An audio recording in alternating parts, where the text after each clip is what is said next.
everybody, it's Andy, and today I'm going to be showing a tutorial on how to 3D print. Let's get started!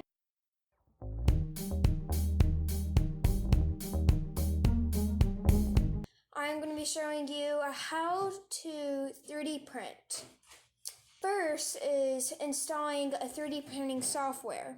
The software that I recommend is Cura. Cura has provided me with time of how long the print is going to be and has allowed me to scale down my projects and also move them to where I want it. You can also use any type of 3D software that you want to use also. We're here in our new project, and then we are going to hit the folder button.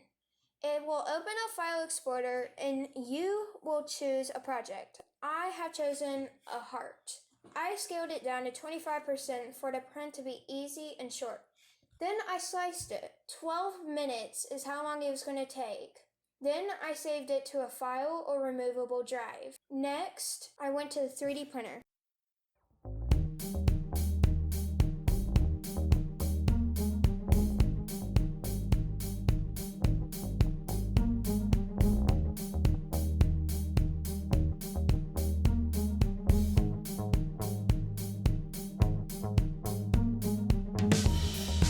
Learned how to 3D print from this video, make sure to like this video and subscribe to our channel. Queen and Andy saves the day.